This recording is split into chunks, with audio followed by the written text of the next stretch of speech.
الله السميع العليم من الشيطان الرجيم. بسم الله الرحمن الرحيم.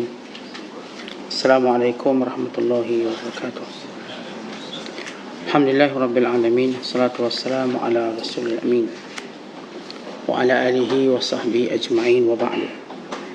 قال المصنف رحمه الله تعالى: ونفعنا الله به وبعلومه في الدارين آمين. Telah berkata Imam Al-Allamah Syekh Abdul Qadir Al-Jilani, semoga Allah Ta'ala merahmatinya dan kita mendapat manfaat serta barakah ilmunya. Selama seorang hamba itu dalam peringkat pencinta, dia berada sentiasa dalam ketidaktentuan, terputus-putus dan terkoyak-koyak jiwanya, dan mesti terus berusaha mencari makanannya. Nanti apabila sudah sampai gilirannya dan dia pun sudah menjadi orang yang dicintai Tuhan, perkaranya akan berubah. Maka akan datanglah kemanjaan dan kelapangan, ketenangan dan keluasan rezeki, dan semua orang akan memuliakannya. Semua ini ialah kerana berkat kesabarannya dan keteguhan hatinya dalam keadaan kecintaannya sebagai pendampingan seorang hamba kepada Allah Ta'ala. Dan kecintaan Allah Ta'ala terhadap seorang hamba tidaklah sama dengan kecintaan manusia terhadap manusia. Tuhan kita yang Maha Agung, tiada sesuatu yang menyamainya, sedang Dia, yakni Allah, adalah Maha pendengar dan melihat. Cuba lihat contoh-contoh manusia sebagai misalan. Mintalah kepahaman kepadanya, mintalah kepadanya kemurnian hati dengan dia, kerana sesungguhnya dia akan membukakan kebaikan hati pada siapa yang disukainya. Diluaskan kekurniaan pada hati bagi siapa yang disukainya. Seseorang dari kaum ini boleh diluaskan hatinya seluas penghuni langit dan bumi. Hatinya menjadi seperti tongkat Musa AS. Adapun tongkat Musa pada mulanya sebagai suatu tongkat hikmah sahaja. Kemudian ia bertukar menjadi suatu tongkat kudrat. Tongkat itu membawa makanan Musa jika dia tidak kuat mengangkatnya, dan dia menunggangnya bila dia penat berjalan. Tongkat itu akan berfungsi untuk menolak daripadanya ketika dia sedang duduk atau tidur, dan dia boleh menghasilkan bermacam-macam buah-buahan. Bila Musa duduk, tongkat itulah yang meneduhnya. Allah telah menundukkan kudratnya pada tongkat itu, dan Musa terus bermesraan dengan kudrat itu melalui tongkat tersebut. Bila Allah menjadikan Musa sebagai utusannya, didekatkannya, dan dia, yakni Allah, berkata-kata kepadanya, dan dia menyampaikan perutusannya. Dia lalu berkata kepadanya, "Wa ma tilka biyaminika ya Musa?" Qala hiya 'asaya atawakka'u 'alayha wa ahussu biha 'ala ghanami wa liya fiha ma'arib ukhra. Dan apa yang di tangan kananmu, wahai Musa? Jawab Musa, dia itu adalah tongkatku yang aku berteleku dengannya, dan aku memukul dedaunan buat kambing ternakanku, dan aku mempunyai kepentingan yang lain pada tongkat itu. Surah Taha ayat 17 hingga 18. Maka Allah Ta'ala pun berkata pada Musa, lemparkan tongkat itu, duhai Musa. Maka bila Musa melempar sahaja tongkat itu, dia pun menjadi seekor ular sawa yang besar, hingga menyebabkan Musa sendiri lari kerana takut kepada ular tadi. Maka Allah pun berkata lagi pada Musa, ambil ular itu dan jangan takut. Kami akan mengembalikannya menjadi tongkat semula. Maksud Tuhan dari semua itu ialah untuk menunjukkan kekuasaannya, sehingga ringan apa sahaja yang dilihat dari kuasa dan kekuasaan Fir'aun nanti. Diajarnya Musa bagaimana hendak berperang dengan Fir'aun dan kaumnya nanti. Dilengkapkannya kuasa untuk memerangi mereka, dan diberikan kepadanya kuasa yang luar dari kebiasaan adat. Mula-mula memanglah Musa merasa takut dan sempit dadanya. Lalu dibesarkan hatinya dan dilengkapkannya dengan semangat keberanian dan keteguhan. Dan diletakkan kudrat itu pada tangannya, serta dikurniakan baginya hikmah kebijaksanaan, kenabian dan ilmu pengetahuan. Muslimin dan muslimat dan penonton yang dirahmati Allah sekalian, kalau sebelum ini kita telah menyebut bagaimana kaum yang benar-benar mencintai Allah Subhanahu wa taala, bagaimana sabarnya mereka dalam melakukan perjalanan untuk mendekatkan diri kepada Allah Ta'ala. Ada golongan yang sudah sampai, ada golongan yang masih berusaha untuk sampai. Golongan yang sudah pun istiqamah dalam ketaatan pada Allah, dan golongan yang masih mencari istiqamah. Dan siapa yang istiqamah dalam ketaatannya kepada Allah, maka Allah Ta'ala akan memberikan kepadanya cinta. Baik cinta Allah kepada makhluk tidak sama antara cinta makhluk dengan makhluk. Kalau kita menyebut cinta makhluk dengan makhluk, kerana kita ada kepentingan. Kalau seorang mencintai kita, dia ada kepentingan dia. Dan bila mana kita mencintai dia, kita juga ada kepentingan. Dan cinta kita pada makhluk adalah satu cinta yang paling cepat berubah. Dan cinta yang paling cepat berhenti. Dia bukan sekadar cepat berubah, tapi dia akan cepat berhenti. Dan cinta pada makhluk juga menjadikan seseorang itu berada dalam tekanan. Kalau kita cinta makhluk, kita akan ada tekanan. Tekanan yang tak akan sama dengan orang yang mencintai Allah Ta'ala. Dan cinta kepada makhluk juga menjadikan hamba itu kehilangan akalnya. Sebab yang akan ke depan bila kita cinta makhluk ialah nafsu. Maka kita akan merasakan ataupun kerana cinta kita pada makhluk, akal kita mula tidak logik, bicara kita mula tidak sempurna. Dan cinta kepada makhluk juga menyebabkan seorang tadi akan dipandang hina. Kesan cinta pada makhluk ni banyak. Ada seorang tuan guru, dia kata, Tuan Syekh, saya sayang pada Tuan Syekh, saya nak belajar, tapi saya bimbang kalau Tuan Syekh mati, macam mana keadaan saya? Maka katanya, kenapa kamu mencintai yang hidup?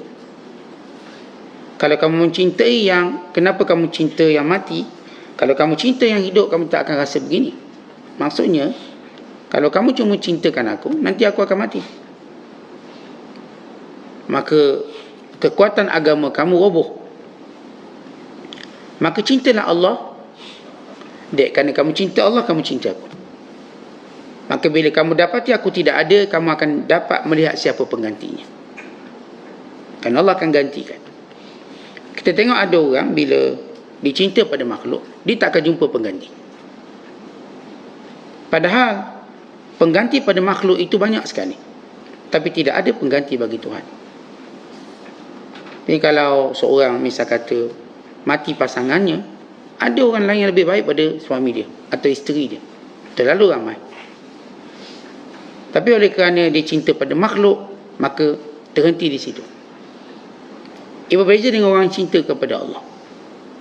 Akan terbuka segala ufuk dan segala keluasan dunia ini. Kalau kita lihat para sahabat, Rasulullah sallallahu alaihi wasallam mendidik mereka cinta pada Allah sebelum mencintai Nabi sallallahu alaihi wasallam. Dan cinta kepada baginda sallallahu alaihi wasallam kesan daripada cinta pada Allah. Sebab itu Rasulullah membacakan kepada mereka surah Ali Imran ayat 31. Qul in kuntum tuhibbunallaha fattabi'uni yuhibbukumullah wa yaghfir lakum dhunubakum wallahu ghafurur rahim. Katakanlah wahai Muhammad kepada orang beriman, bukan pada manusia seluruhnya, Kalau benar kamu mencintai Allah, kamu kena ikut aku. Artinya Nabi SAW, bila dia menyampaikan, bila Nabi berdakwah, Nabi mengajak manusia cinta Allah. Bermula daripada mentauhidkan Allah, yang mengesakan Allah, kepada menyembah Allah SWT, kepada bergantung kepada Allah SWT, yang berharap dan meminta perlindungan kepada Allah Ta'ala. Maka penuh cintanya pada Allah. Namun dia sampai pada cinta pada Allah, dia ada tangganya. Maka tangga utama ialah Nabi SAW. Tangganya. Maka Rasulullah SAW kata, kalau kamu nak ke atas, maka ikut tangga ni. Kalau kamu cinta Allah, kamu kena ikut aku. Ikut aku. Kerana itu para sahabat yang dididik cinta pada Allah, dan cinta pada Rasulnya kerana perintah Allah dan juga kerana Allah. Akhirnya bila Rasul wafat, mereka tetap membawa agama Allah. Sehingga Bakar menyatakan, siapa yang menyembah Muhammad, Muhammad mati. Yang menyembah Allah dihidup kekal abadi. Ayuhan nas, man kana ya'budu Muhammadan fa inna Muhammadan qad mat. Wa man kana ya'budu Allah fa inna Allaha hayyun la yamut. Yang menyembah Muhammad, Muhammad mati. Yang menyembah Allah, ia hidup dan abadi. Maka datang Umar Khattab pula sesudah kewafatan Abu Bakar Siddiq. Mereka tidak pernah mengurangkan ketaatan pada Allah. Datang pula Uthman selepas ketiadaan Umar Al-Khattab. Datang pula Ali radhiyallahu ta'ala anhum ajma'in. Dan demikian datang dan pergi. Kesemua mereka tidak pernah berubah cara beragama. Dia orang yang benar cinta pada Allah. Tapi orang yang cinta pada makhluk, maka agama dia berubah. Artinya bila ada tok guru ni bagus, tak ada habis dia. Bila ada orang ni bagus, tak ada habis dia. Sebab itu kita nak membina cinta pada Allah. Kemudian Syekh Abdul Qadir menyebut, seorang dalam peringkat pertama mencintai Allah, maka dia akan diuji oleh Allah. Banyak ujian-ujian yang akan dilaluinya, kesusahan-kesusahan yang akan dilaluinya. Sebab dia seperti dalam keadaan tekanan untuk balancekan, seimbangkan ketaatannya pada Allah dengan kehendak dirinya. Dia nak kaya tapi ada rasuah, tapi ada yang haram, tapi dia terpaksa tinggalkan waktu-waktu yang dia patut beribadat, maka dia berlawan. Dia rasa susah. Bagaimana tartib ataupun arrangement dia perlu buat, penyusunan dia perlu buat. Menjadi hamba Allah dalam keadaan makhluk yang sekitarnya masih perlu diberi perhatian, satu benda yang sukar. Dia ada anak, dia ada isteri, dia ada pekerjaan, dia ada kawan-kawan, dia ada jiran, tapi dia nak beribadat pada Allah dan taat. Maka sebahagian mereka yang gagal memahami makna cinta Allah, mereka cuba untuk lari daripada manusia. Isteri mereka, anak-anak mereka, dunia mereka. Tapi akhirnya mereka tak tahan, mereka berpatah balik. Dia macam tuan-tuan tengok, ada orang dia masuk umur pencen, dia pun nak pergi pondok. Ada tu sampai pencen, saya nak ke pondok lah. Pondok. Dia tak pernah hidup kat pondok pun, tak pernah. Tapi dia dah rasa kecuaian dia zaman muda, dia dah rasa kelalaian dia dulu, maka dia pun nak sucikan kembali. Kemudian dia pun ke pondok. Pergi pondok. Dan kadang walaupun keinginan dia kuat, tapi dia belum kuat. Keinginannya cuma kuat, dia belum kuat. Akhirnya dia pergi sebulan, dia balik semula, tak boleh ikut. Dan dia kembali menjalani hidup biasa. Kenapa? Kerana dia tiada bimbingan. Maka ada orang bila dalam proses dia nak mencintai Allah, mentaati Allah, dimulakan cinta pada Allah dengan taubat. Taubat dia atas dosa-dosa dia, dan diikuti dengan dia mentaati Allah. Dia qadaklah apa benda yang selama ni dia tinggal. Diikuti dia mencari orang-orang soleh untuk dia kuat, dan dia mencari tempat-tempat yang baik. Dia pun dah tak pergi tempat-tempat yang lebih kurang, mungkin majlis ilmu, masjid, surau. Maka dia ikuti dengan dia menuntut ilmu. Dia mula nak tahu lebih banyak tentang Islam. Maka ini proses normal yang dibuat oleh orang yang mula nak mencintai Allah. Proses normal. Seumpama seorang yang dia mencintai makhluk, dia mula dengan tengok, dia minang, dia bertunang, dia kahwin. Itu proses normal. Tetapi untuk mendapat cinta sebenar, inilah benda yang disebut sebagai mujahadah. Maka bila dia melaksanakan ketaatan pada Allah, pertama yang perlu berlaku ialah tekanan-tekanan yang perlu dihadapi dia. Dia ada tekanan. Siapa kata tak ada tekanan? Dia ada. Kerana dia ada komitmen. Saya katakan saya nak jaga perintah Allah sungguh-sungguh, tapi hidup dalam keadaan dikelilingi oleh rasuah, agak sukar. Kita kerja kontraktor, rasuah kiri kanan.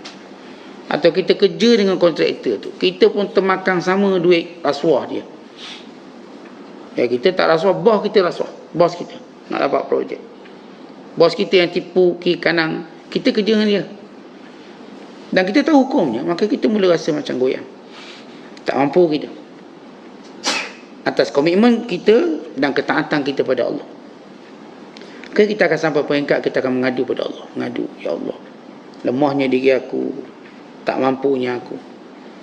Dan kesibukan dia mencari rezekinya. Kerana dia sedang berusaha cinta Allah, tapi Allah Ta'ala belum cinta pada dia. Dia sedang berusaha mencintai Allah, tapi Allah Ta'ala belum menunjukkan tanda-tanda cintanya. Sebab Allah nak suruh dia kuat dulu. Allah nak suruh dia tabah. Bila mana sudah dia tabah, dia kuat, ketika itulah datangnya pertolongan Allah. Kerana Allah sebut dalam Quran, ahasiban nasu an yutraku an yaqulu amanna wa hum la yuftanun wa laqad fatanna alladhina min qablihim fala ya'lamanna Allahu alladhina sadaqu wa la ya'lamanna al-kadhibin. Apakah mereka menyangka dengan berkata beriman pada Allah mereka tidak akan diuji? Dengan kata cinta pada Allah mereka tak akan diuji. Kami telah uji orang dahulu sebelum mereka, dan kami menampakkan siapa yang benar, siapa yang bohong. Kerana ramai orang mendakwa cinta Allah, maka Allah akan datangkan ujian. Dan tadi macam saya sebutlah, kerana komitmennya pada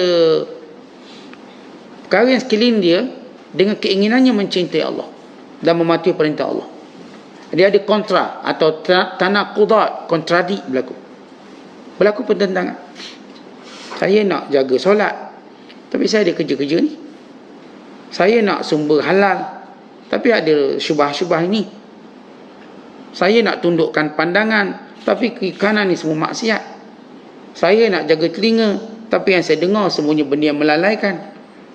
Maka dia hidup dalam keadaan kita panggil abusan. Abus maknanya mukanya berkerut, kerana dia berada dalam keadaan dia tak suka. Kalau kita tak suka dengan lagu, kita pun duduk satu mali, lagu pun dibuka, muka kita berkerut, kerana kita tak suka. Kerana tuntutan agama menjadikan kita tak suka. Maka begitu keadaan orang yang mula-mula hendak bercinta dengan Allah SWT. Tetapi kata Syekh Abdul Qadir, bila sampai giliran kamu benar Allah terima cinta kamu, Allah dah nampak kamu ni orang yang memang sungguh-sungguh, maka ketika itu maka keadaan kamu akan berubah.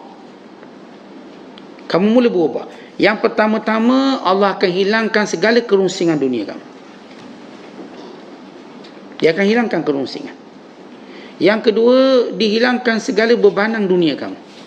Dunia bukan lagi bebanan. Kita tahu nak buat macam mana. Yang ketiga, didekatkan kamu pada pintu ketaatannya dengan sedekat-dekatnya. Disebut dalam hadis, bila innallaha idza ahabba 'abdan ista'malahu qila ya Rasulullah kaifa yasta'milu qala yuwaffiquhu li'amalin salih qabla mautihi. Bila Allah sayang seorang hamba, maka Allah akan tugaskan dia. Lalu sahabat kata, bagaimana dia ditugaskan? Lalu kata Rasulullah, disibukkan dengan amal soleh sebelum mati dia. Maknanya kalau orang tu telah diterima cintanya oleh Allah, maka Allah akan dekatkan kepadanya sedekat-dekatnya pintu taat, sehingga dia tak akan terlepas lagi. Hilangkan kerunsingan duniawi, dah tak runsing dah, biasa je. Hilangkan bebanannya, dah tak rasa beban. Adalah, tak ada sudah. Dia tak rasa lagi beban. Untung sikit, cerita sikit. Untung banyak, cerita banyak. Bagi dia sama je, sikit ke banyak sama. Kerana tidak ada lagi satu tekanan, bebanan. Kalau sebelum ni dia dah target banyak ni, tak dapat banyak tu mengamuk dia. Ni tak, berapa pun okey, saya terima. Ini rezeki Allah. Dia tiada kemusingan untuk fikir yang akan datang tak apa, akan datang cerita lain. Kita cerita hari ni. Dan dia tiada bebanan dengan dunianya. Dan dia dekat sedekat-dekat dengan pintu taat. Amat dekat. Sehingga tiada ketaatan pada Allah melainkan dia paling dekat. Kemudian kata Syekh Abdul Qadir, ketika itu akan datang kelapangan, ketenangan dan keluasan rezeki, dan semua orang memuliakannya. Baik, Syekh menyebut 4 benda. Dia datang 5 perkara. Pertama dia kata datang kemanjaan. Apa itu manja? Kasih sayang Allah. Mahabbatullah. Baik, kita kan sebut bila datang kasih sayang Allah, maka hamba tu dia mula rasa. Contoh macam kita solat. Bila mana kita khusyuk, kita mula rasa kita memang nak khusyuk, tapi belum khusyuk. Tapi bila mana kita khusyuk, rasa tak? Saya dah rasa. Kita doa, kita berusaha doa. Tapi bila datang khusyuk dan doa, kita mula rasa. Rasanya lain. Kita mengaji Quran. Bila datang khusyuk mengaji Quran, rasanya lain. Itu namanya kemanjaan. Allah jadikan pada benda yang kita lakukan tadi, mula rasa manis dia. Sebagaimana manisnya waktu kita bercinta. Tuan-tuan, bila kita cinta, apa yang manis kita tengok? Rumahnya, orangnya, apa sahaja yang berkait dengan dia, manis. Dia boleh menyebabkan kita senyum seorang-seorang. Kerana kemanisan yang dia bukan dirasai oleh mulut kita, tapi dinikmati oleh roh kita. Jadi seorang bila solat, dia rasa kemanisan solat, maka dia mampu solat dengan lebih panjang. Dia boleh solat panjang. Dia mengaji Quran, dia rasa kemanjaan Allah pada Quran, dia boleh baca panjang Quran. Dulu kita nak baca dua muka surat, payahnya 2 muka surat. Nak khatam Quran sebulan sekali, ya Allah, ngigau kita. Tapi struggle lah buat. Nak khatam Quran dalam masa bulan Ramadan ni 2 kali, 3 kali, bukan satu benda yang mudah. Sampai mata kita kejap buka, kejap tutup, kejap buka, kejap tutup. Nak habis juga Quran. Cari masa, pagi mengaji, tengah hari, petang. Kadang-kadang dia orang ni ngaji pagi, petang, tengah hari, tapi masih belum dapat banyak baca Quran. Tak dapat banyak. Padahal dia baca lama. Tapi bila datang kemanjaan Allah, dia baca dan tempoh sekejap, tapi dia dapat banyak. Itu yang tuan-tuan dengar kisah yang baca 30 juzuk satu hari, 2 kali khatam. Bagaimana cara dibaca? Tuan-tuan jangan ukur dengan berapa minit dibaca, tapi betapa cinta, bagaimana cintanya waktu dia membacanya. Ia bukan persoalan minit-minit yang dihabisi untuk baca Quran. Kan kita kata, Ustaz, saya satu muka ni biasa 5 minit. Saya Ustaz sejuzuk biasa 1 jam. Diorang ni lama mana baca? Sampai boleh baca banyak-banyak. Barangkali 20 minit, barangkali 10 minit, barangkali kurang daripada tu. Orang macam kita, waktu kita ukur bacaannya, kita ukur secara berapa minit dia habiskan untuk baca. Tapi orang macam dia, mereka bukan ukur minit, tapi diukur dari berapa nilai kecintaan ketika mana mereka baca Quran. Kita dengar orang sembahyang 100 rakaat, 200 rakaat, 300 rakaat. Bukan Umar bin Abdul Aziz setiap malam dia solat sampai 100 rakaat. Bukan kisah ramai yang disebut oleh ramai ulama seperti Imam Az-Zahabi dalam kitab Siyar, menceritakan kisah-kisah orang alim yang solat mereka begitu lama, begitu banyak, panjang, sehingga dia mencecah ratusan rakaat. Ratus rakaat. Kita bukan kata ratus rakaat, sebelah pun payah. Kita ukur ibadat kita ni dengan masa. Sebab tu kita selalu terkejar-kejar masa. Ustaz, Ramadan dan habis ni Quran tak habis lagi. Kita kejar dengan masa. Mereka bukan kejar dengan masa, mereka kejar dengan cinta. Sebab itu mereka menikmati. Kenapa kita rasa beban? Sebab kita tengok masa. Kita bila kuliah kita dah tengok jam ni 7.30 kena habis, ni ada kerja pula ni. Kita bila kita baca Quran ngaji 7.30 pukul 8 dah kena ni, nak ambil anak pula ni. Nak ni kita dah ada benda yang sehingga kita dibebankan dengan waktu. Kita seperti dihambat, menghambat dengan masa kita. Tentang ibadat dengan masa tidak akan menghasilkan kemanisan. Takkan. Kalau tuan-tuan letak satu berapa minit, berapa jam, tuan-tuan tak akan rasa kemanisan. Kerana cinta tak ada masa. Bila kita bercakap dengan orang kita cintai, kita tak akan kata, okey, kita jumpa setengah jam je tau. Itu bukan cakap orang bercinta. Itu cakap orang yang baru nak kenal orang. Tapi kalau orang bercinta, dia duduk dengan orang dicintai, dia tak ada masa. Kerana malam dan siang sama. Antara keluar bulan rembulan dengan matahari sama terangnya. Dia tak nampak beza. Kita siang lain, malam lain. Mereka tak, siang dan malam sama. Sebab tu kita malam jaga, siang tidur. Sebab lain. Kalau malamnya tidur, maka siangnya berjaga. Kalau malamnya berjaga, siangnya confirm tidur. Kenapa? Kita ada beza waktu. Mereka tuan-tuan tak ada beza waktu. Malamnya baca Quran, siangnya juga baca Quran. Malamnya mereka khatam, siang juga mereka khatam. Kenapa? Kerana orang cinta tak ada perkiraan waktu. Bagaimana kita beribadat dengan sekatan waktu, tuan-tuan akan rasa terkejar ni macam mana. Dah rasa dah. Saat pukul 10 saya ada program ni. Sebelah. Rasa. Sedangkan orang bercinta tak akan bercerita tentang waktu. Sebab tu bila saya katakan kita nak cerita macam mana mereka ngaji Quran lama, solat. Kerana mereka melakukan dengan cinta. Bila orang yang buat dengan cinta, dia akan buat dengan lebih banyak. Yang kedua kata Syekh Abdul Qadir, bila seorang tu Allah dah beri cinta pada dia. Sebab kita sebut semalam, orang yang dah sampai dengan orang yang nak sampai. Dan ini kita beri satu contoh mudah, orang yang istiqamah dengan orang yang baru nak istiqamah. Beza atau tak beza? Orang baru nak istiqamah, dia baru start nak datang awal, dia rasa kesukaran dia. Tapi orang yang sudah istiqamah, dia tak ada isu tentang datang awal, sebab itu kebiasaan dia.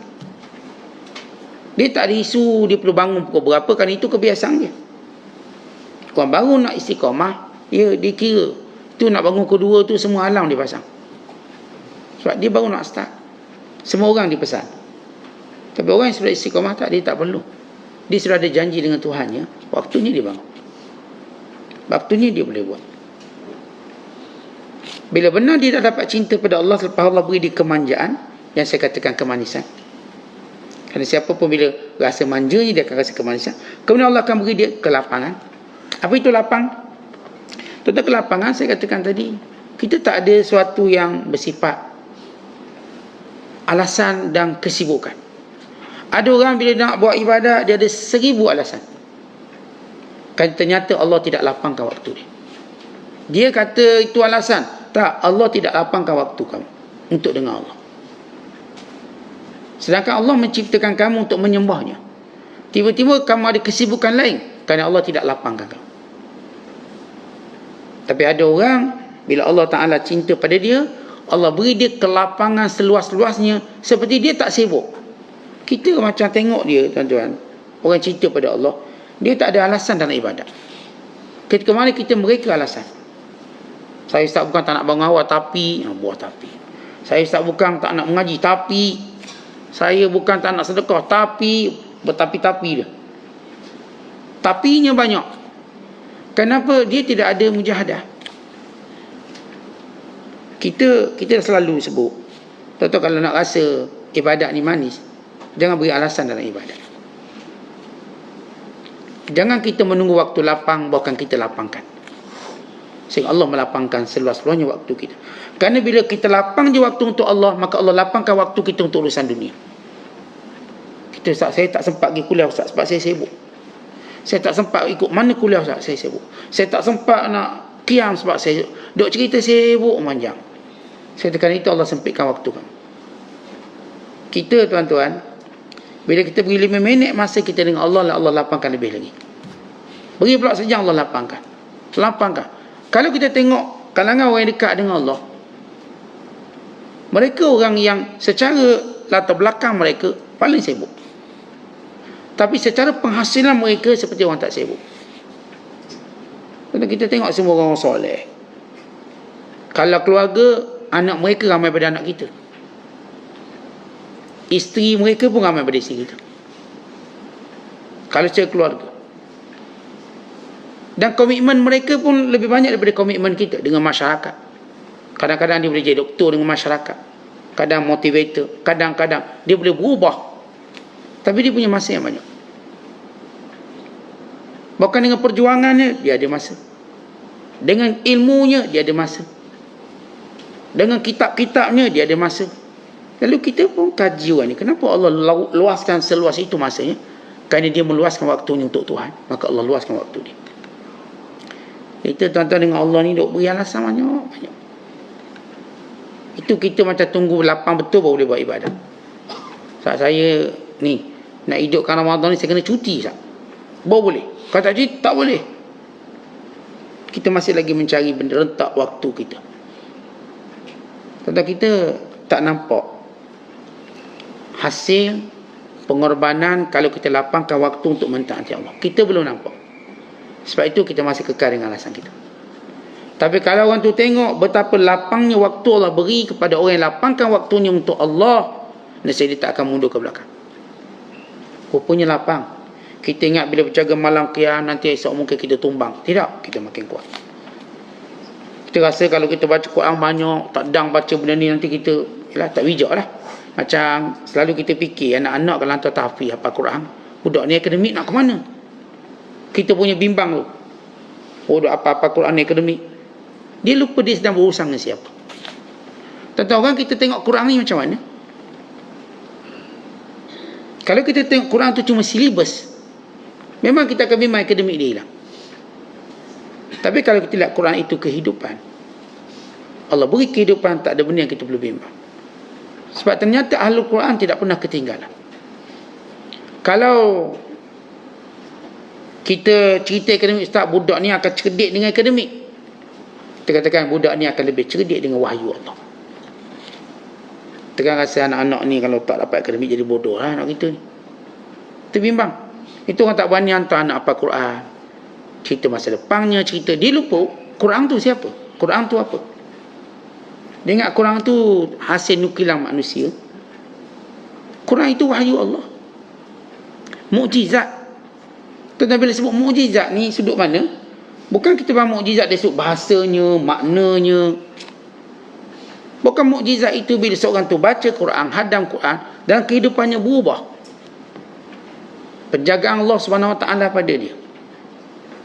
Allah cukupkan rezekinya. Sebab itu kita tak jumpa ahli Quran miskin atau meminta-minta dengan orang. Dia tak akan minta dengan orang. Melainkan Allah letakkan dia dengan kemuliaannya. Dia ahli Quran. Ya, kita kawan ramai dengan ahli Quran, kita tak jumpa mereka jadi peminta sedekah. Mereka dicukupkan oleh Allah. Bahkan mereka diuji antara dunia dengan Al-Quran.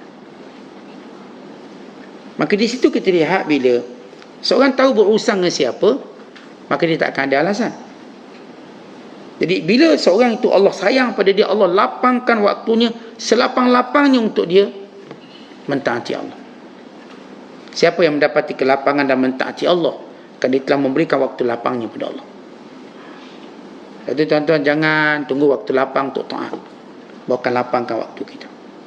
Nescaya Allah Ta'ala akan lebih lapang, luaskan. Kita bagi ruang tadi, kita pun dapat.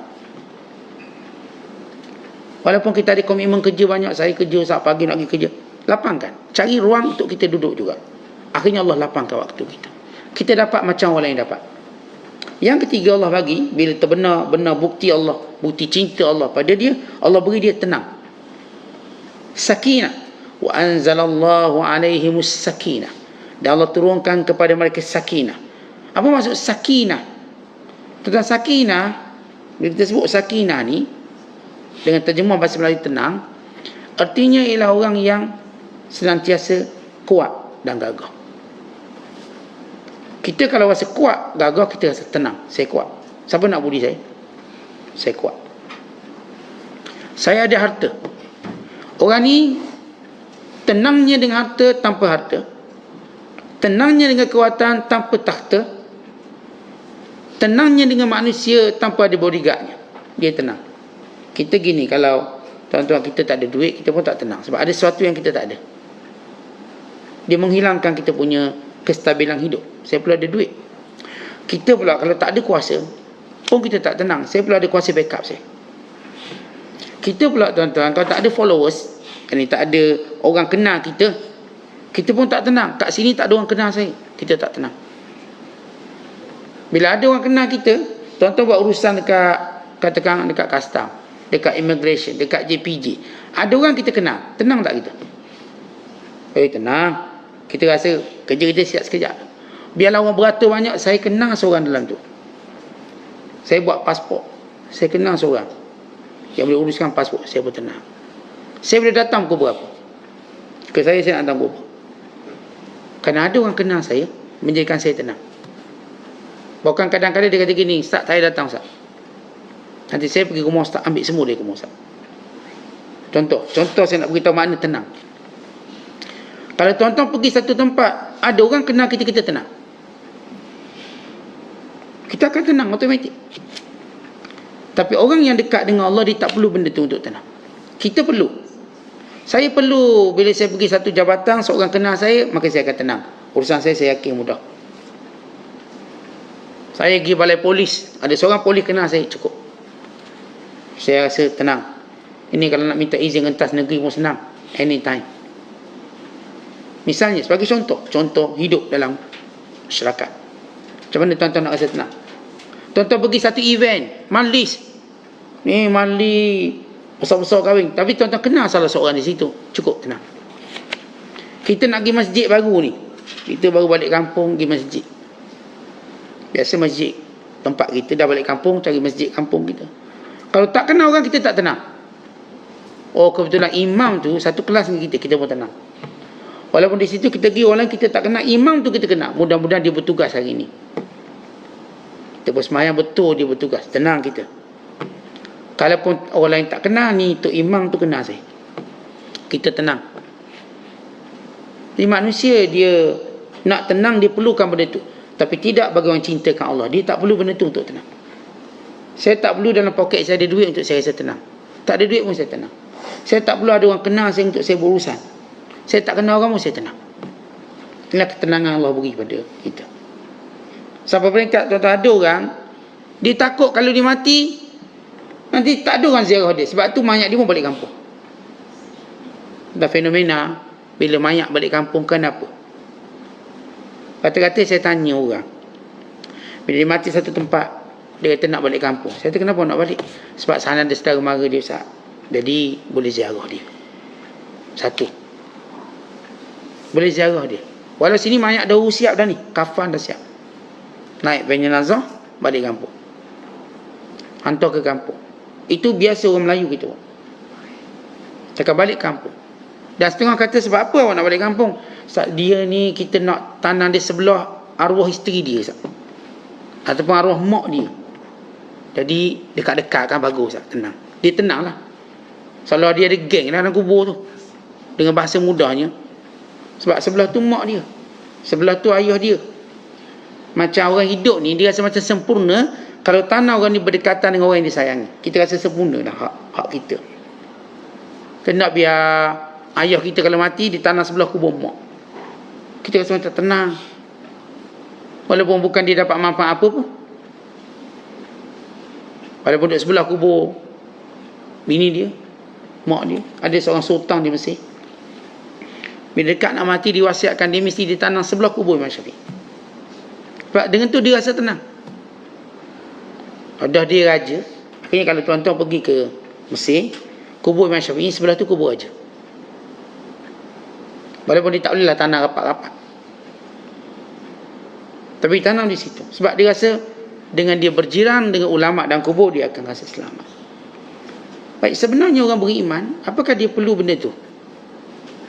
Kita tuan-tuan sekalian, kalau dah mantap iman kita, kita pun tak fikir tanam kat mana pun bagi kita sama.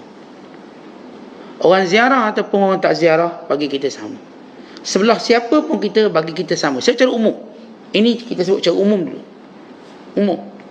Kenapa? Kerana Allah dah berikan ketenangan. Maka mereka akan berkata, mana saya mati, awak tanam saya kat situ. Tu ramai ulama-ulama, di mana dia mati, mereka ditanam di situ. Tak terfikir mereka orang tak ziarah. Kalau kita tengok almarhum, kalau seorang daripada guru kami, Datuk Arun Din, dia meninggal. Tanam kat mana? Amerika. Siapa kenal dia kat Amerika? Siapa kenal? Logiknya siapa kenal dia kat Amerika? Siapa nak solat jenazah dia? Logiknya orang tak kenal. Berapa orang yang akan ziarah kubur? Itu difikiri oleh kita, bukan dia. Dia tak fikir. Dia fikir apa yang lebih baik pada dia. Ketenangan Allah beri pada dia. Kalau orang macam kita lah, Allah Ustaz, kalau mati kena hantar kat masjid biar ramai sikit orang semayang. Habis kamu masih hidup buat apa? Sampai duduk gantung ke orang solat ramai tu. Kerana masih dia hidup, dia cuai. Sebab tu dia bimbang. Dia tak tenang. Tu hantar ke masjid biar ramai orang solat. Kalau boleh solat lepas solat Jumaat. Ramai. Dan ada orang dia mati Jumaat, dia tak nak pun disolat selepas Jumaat. Bukan dia nak terus solat. Dia tak peduli berapa orang. Padahal dia seorang ulama besar. Dengan mudah kalau dia buat macam tu, orang akan buat. Tapi dia dah tenang dengan apa yang Allah beri pada dia. Sebab tu tuan-tuan sekalian, kita boleh cerita tenang yang kita nak. Bila datang cinta Allah pada kita. Maka saya tak kisah kalau saya mati, tak ada orang nak solat jenazah saya. Saya tak akan kisah. Kerana saya dah sibuk buat ibadat pada Allah. Andai kata saya mati, tak ada orang ziarah kubur saya pun tak rasa apa-apa. Kita tak rasa apa-apa. Hatta waktu hidup, kalau kita sakit, orang tak ziarah, kita pun tak rasa apa-apa. Sebab kita ada urusan dengan Tuhan kita. Walaupun orang macam ni, tetap Allah tunjukkan penerimaan. Dia mati, tetap ramai orang.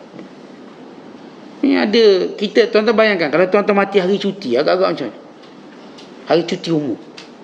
Siapa nak urus jenazah yang ada takut dah. Kalau boleh start, jangan matilah waktu cuti. Bayangkan tuan-tuan mati Aidilfitri. Aidilfitri. Macam mana agak-agak? Orang macam kita mungkin terfikir, siapa nak urus jenazah, orang tak sibuk beraya. Kita mati hari raya. Bayangkan, agak-agak kita kalau fikir logik kita lah, kita orang macam kita. Allah, kita lebih janganlah mati hari raya. Kalau boleh mati raya kedua ke ketiga. Takut kita mati hari raya. Memang siapa nak urus jenazah kita? Tapi tidak bagi orang yang tenang. Dia tak kisah mati hari apa, sebagaimana dia mati dalam taat. Akhirnya kita baca kisah seorang ulama terkenal, almarhum Tuan Guru Haji Hashim. Dia meninggal hari raya 1 Syawal. Bayangkan dia meninggal 1 Syawal, hari paling sibuk. Tapi kerana dia orang soleh, orang lupa hari raya. Maka orang uruskan jenazah dia. Tapi kita lah, kalau kita ditanya, awak nak mati hari apa? Kau boleh tak naklah mati hari public holiday, Ustaz. Bahaya ni. Dah lah kita duduk di bandar, siapa nak urus jenazah ni? Itu melelau hari ni, bimbang. Tentang kerana kita masih hidup cuai. Kerana itu datang sifat itu. Kalau benar-benar tuan-tuan sibuk dan mentaati Allah, sibuk, kita tidak peduli bagaimanapun kita mati. Sebab kita dah buat hak Allah SWT. Maka itulah yang kita sebut tentang makna tenang. Ketenangan seorang hamba Allah. Kemudian Allah beri apa lagi? Keluasan rezeki. Yang keempat, Allah beri luar rezeki. Apa maksud luas rezeki? Luar rezeki ni bukan dia akan jadi bilioner, triliuner ataupun zilioner. Bukan maksudnya begitu, luas rezeki. Tak ada pun ulama dalam menafsirkan makna luas rezeki dia pun jadi orang paling kaya di dunia. Tidak. Luar rezeki ialah satu kataan yang memberi maksud redha daripada rezeki. Ini disebut dalam hadis, wa qanna'ahu Allahu bima atahu. Allah jadikan dia merasa puas dengan apa yang Allah berikan pada dia. Itulah luas rezeki. Tuan-tuan, rumah kita tak besar, tapi kita rasa luas. Sebab dalamnya ada kebahagiaan, kasih sayang luas. Ada rumah orang besar, tapi rasa sempit, dalamnya ada kebencian, kedengkian. Rumah besar. Orang yang berjiwa qanaah, dia dapat apa pun dia rasa luas. Dia dapat makanan biasa je, dia rasa sedapnya makanan ni. Walau tak banyak pilihan lauk, dia rasa sedap. Kerana ada qanaah. Orang yang tidak ada qanaah ni, ribuan lauk, dia tetap rasa tak ada apa. Ada seorang hamba Allah, dia ni orang kaya lah. Rumah besar. Setiap kali dia nak sarapan saja, tukang masak dia kena masak 25 jenis makanan. Mesti, setiap hari. Sarapan dia, 25 jenis makanan. Dia dah. Dan dia tahu dia tak boleh makan apa pun. Tapi dia nak tengok benda tu. Ini kalau kurang satu, kena pecat kerja. Buang. Walau dia tak makan pun. Ambillah roti sikit bakar dah. Tapi dia nak setiap hari ada 25 jenis. Mesti ada depan dia. Itu pun kata sikit. Kadang-kadang bila jiwa tak qanaah tuan-tuan, pergi iftar Ramadan. Tengok lauk pusing ni. Dah 7 kali dah pusing, sebelum ambil pusing. Tawaf dulu. Tengok benda ada. Last kali dia kata apa? Tak banyak lauk lah. Tak banyak lauk. Dia dah tawaf 7 kali, tengok ni. Ni bahagian ayam panggang. Ni bahagian, ni banyak. Pusing. Kan biasa makan buffet dia buat round. Apa ni, dipanggil, kita buat pusingan kehormat dulu. Check. Sebelum kita nak target nak makan apa ni. Okay, pusing.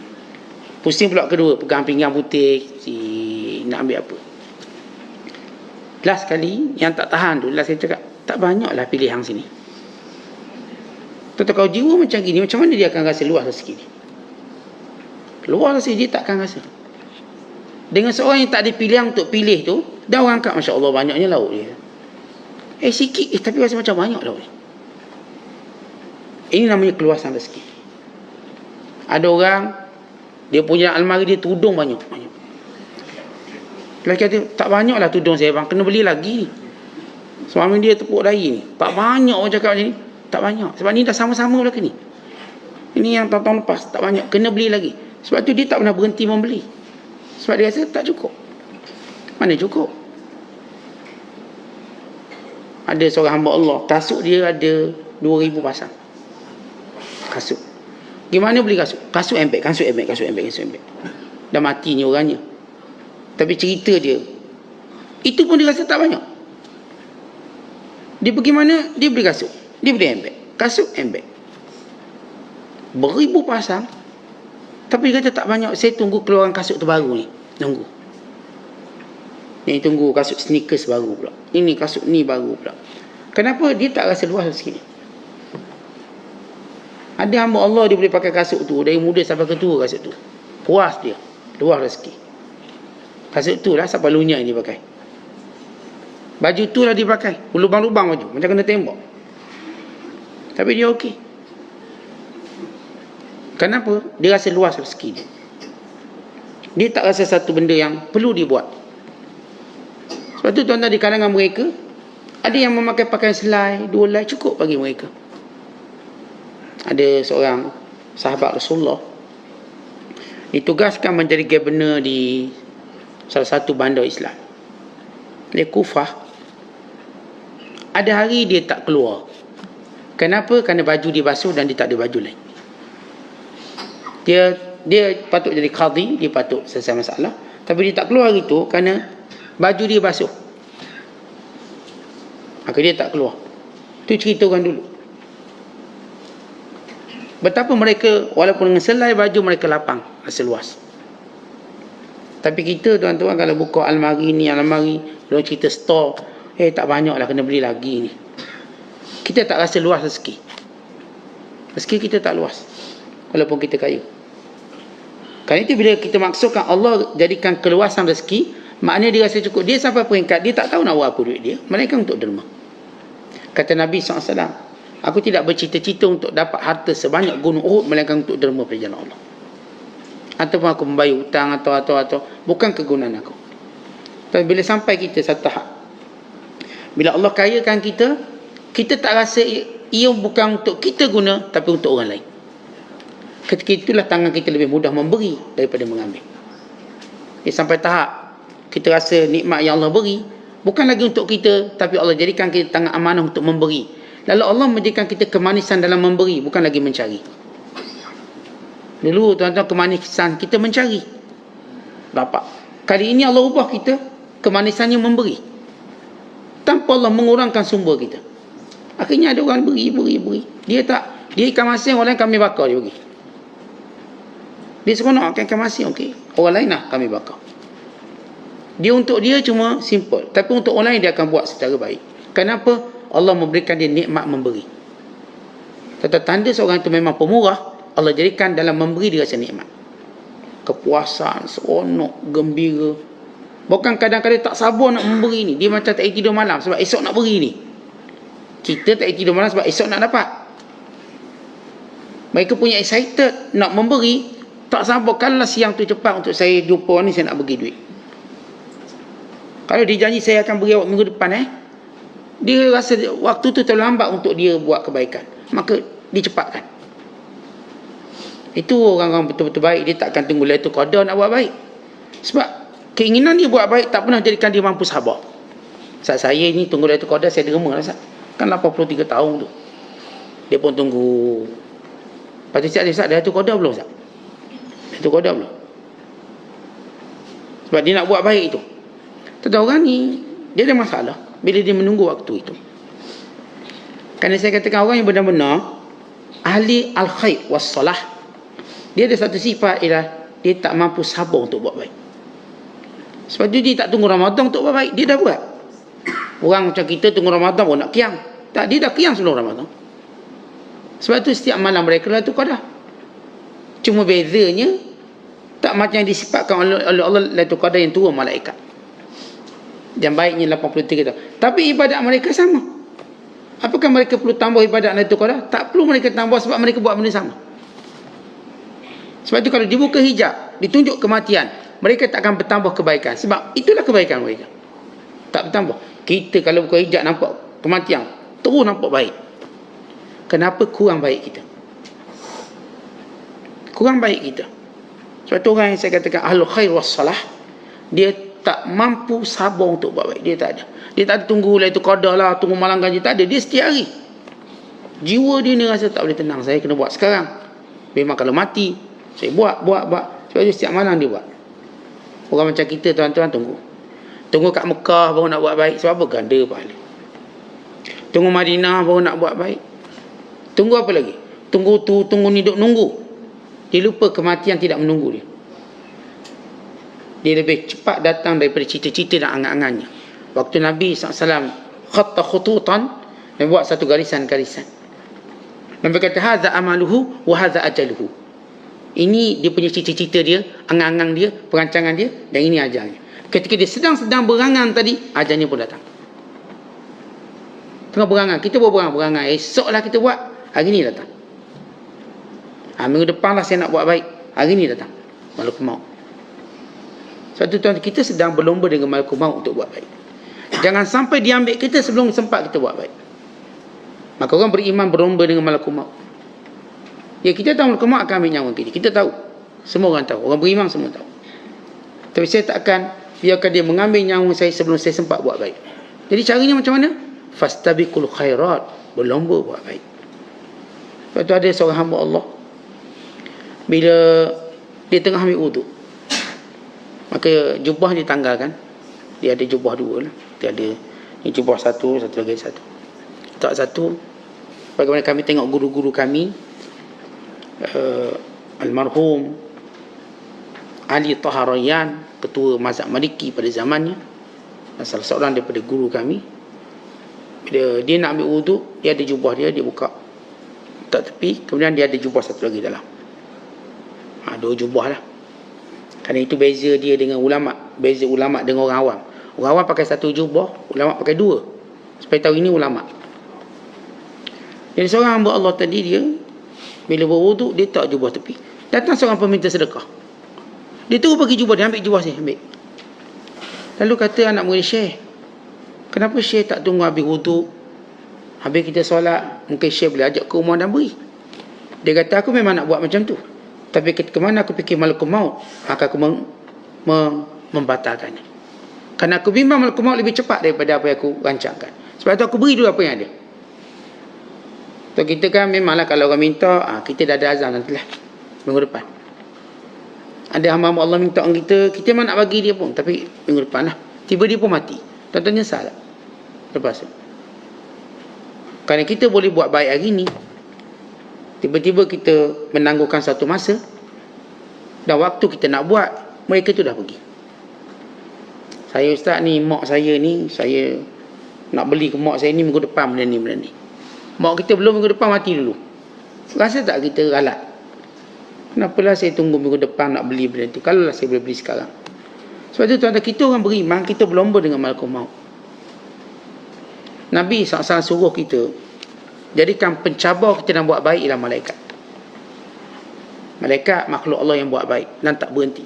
Maka kita nak cuba buat lebih baik pada malaikat. Walaupun kita tahu kita tak boleh, tapi kita berlomba dengan tu. Itu tuan-tuan tengok Maybe cuba berlomba dengan Ferrari, walau tahu dia tak menang. Sebab di situlah kemuliaan dia. Dia pun cerita, aku cocok Ferrari. Kalau boleh tak boleh potong, tapi Ferrari tu nampak sempuk dia, panik dia, baru cocok. Sampai macam tu dia boleh banggakan apa? Walau memang dia tak boleh potong. Dia kalau potong pun dia potong masa lampu isyarat merah tu dia langgar. Oh, bangga dia. Walaupun dah kadang salah, bangga. Dan demikian juga kita ni dengan malaikat. Kita berlomba. Yang saya sebut tadi, dengan malaikat maut kita berlomba. Dengan maksud kita berlomba dengan kematian kita. Kita ada angan-angan nak buat baik dan kita ada kematian. Rasulullah SAW sebut, ada mati ada angan-angan.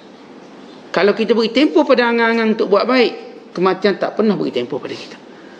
Fa iza jaa ajaluhum la yastakhiruna sa'atan wa la yastaqdimun. Bila datang saja ketentuannya, dia tak akan lambat, dia tak akan cepat. Tempohnya tetap. Akhirnya mana orang menyesal kan dia tak buat benda yang boleh dia buat, melainkan kerana dia suka tangguh. Sebab itu kata ulama, at-taswif jundun min junudi iblis. Menangguh-nangguhkan dengan berkata akan saya buat, ialah tentera iblis. Antara tentera iblis, maksud tentera iblis ni tuan-tuan, alat-alat yang iblis gunakan untuk menjadikan kita rugi, ialah dia beri kita perkataan taswif. Kejap lagi saya akan buat, nanti akan datang, nanti. Itu semualah tentera iblis. Alat. Nanti Ustaz, kalau saya penceng, atau nanti kalau anak cucu saya dah tak ada, nanti anak saya dah besar, nanti kalau itu, nanti itu cerita nantinya. Tahu orang macam ni tak pernah jujur. Pada waktu dia boleh buat, dia pun takkan buat. Dia takkan. Kalaupun dia buat, takkan berapa hari. Dia mesti tak tinggal. Orang kata, Ustaz, kalau pencing, saya akan buat macam ni. Awak tak akan buat. Akhir pencing, dia buat. Kita kata, tunggu. Dia akan lari. Bukan kita doa. Itulah di sunnatullah. Sebab bila kita tak menghargai kebaikan. Kerana orang yang suka tangguh, kan dia tak menghargai kebaikan. Orang yang menghargai kebaikan, dia tak ada ayat tangguh. Tuan-tuan, kalau sultan panggil kita, awak datang istana jam pukul 2 petang. Misalnya. Kejap lagi boleh tak pukul 4 petang. Tuan-tuan tak akan guna ayat tu. Pukul 2 petang, ni 10 pagi dah siap. Prepare. Kebaikan ni ialah panggilan dari Allah. Bila Allah Ta'ala nak panggil kita macam mana, Allah buka pintu kebaikan. Waktu mana kita masuk, kita telah menyahut panggilan Allah. Itu tanda Allah panggil kita. Kebaikan ini ialah alat untuk Allah memanggil kita. Maka didapati hamba-hamba Allah tidak pernah mengabaikan panggilan Allah yang berupa kebaikan. Bila dipanggil saja kebaikan, mereka lah orang berada di hadapan. Kerana kita tahu bagaimana cara orang Allah panggil kita. Allah tak panggil kita Mu Ali, tak panggil begitu. Allah panggil kita melalui kebaikan. Waktu kita menyahutnya, maka Allah akan panggil lagi kita. Waktu kita menangguhkannya, maka Allah tak jemput lagi kita. Allah tak jemput dan kita tak boleh lagi buat baik. Sebab itu setiap kali dibuka pintu kebaikan, maka sila hadir. Kali itu panggilan Allah. Panggilan paling mulia. Ni kita dengar je hayya 'alas salah, sila hadir. Itu panggilan Allah. Bila kita dengar seorang berkata hayya ila ta'at, jom kita taat pada Allah, itu panggilan Allah. Istajibu lillahi wa lirrasul idza da'ankum lima yuhyikum. Terimalah panggilan Allah dan Rasul kerana mereka memanggil kamu untuk menghidupkan kamu. Tetapi setiap panggilan Allah ni untuk hidupkan kita. Apa? Hidupkan kita dengan kehidupan yang baik akhirat kelak. Sebab itu tanda cinta kita kepada Allah SWT, maka Allah beri kita benda ni. Kemudian kata Syekh Abdul Qadir, last sekali kesan daripada cinta, Allah berikan penerimaan orang kepadanya. Tahu-tahu orang terima dia. Disebut dalam hadis, fayudha lahu bil qabul. Maka Allah jadikan manusia menerimanya. Menerimanya sebagai imam, menerimanya sebagai guru, menerimanya sebagai rakan yang soleh, menerimanya sebagai kawan yang baik. Terima. Maka bila tanda, kita dah baca satu hadis, bila Nabi SAW mengatakan Allah Ta'ala bila sayang seorang hamba, Allah panggil Jibril. Dah beritahu aku sayang dia, kamu kena sayang. Jibril panggil malaikat. Jibril kata Allah sayang dia, kita semua kena sayang. Kemudian Allah jadikan semua orang-orang beriman menyayangi dia. Maksud dia disayangi dan diterima oleh hamba Allah, itu hamba-hamba Allah yang soleh. Akhirnya nama dia berada dalam doa orang soleh. Itu tanda diterima. Tanda Allah terima kita, nama kita mula berada dan meniti di bibir-bibir orang soleh, mendoakan kita. Walau kita tak bersama dengan dia, dalam doa mereka ada nama kita. Itu tanda Allah terima. Kalau Allah tak akan terima seorang hamba, melainkan namanya menjadi sebutan orang soleh, namanya menjadi doa orang soleh yang lain. Sebab itu tuan-tuan, kita suka bila sahabat-sahabat soleh kita menyebut nama kita dalam doa mereka, itu tanda Allah terima kita. Apatah lagi kalau didoakan dalam keadaan bukan berada depan kita, di belakang kita didoakan, maka itu tanda yudha lahul qabul. Allah jadikan terima. Dia bukan cerita, oh saat ni orang glamour, itu bukan tanda Tuhan terima glamour ni. Dia dah trending, satu Malaysia trending. Tak. Itu bukan alamat diterima. Alamat diterima antaranya, kata ulama, nama kita dalam doa orang soleh. Itu memang diterima. Nama tuan-tuan ada. Sebab tu kita jumpa orang soleh, apakah nama saya ada dengan awak? Dalam doa awak dan munajat, dia kata ada. Maka kita bersyukur pada Allah. Itu lebih baik daripada dunia dan segala isinya.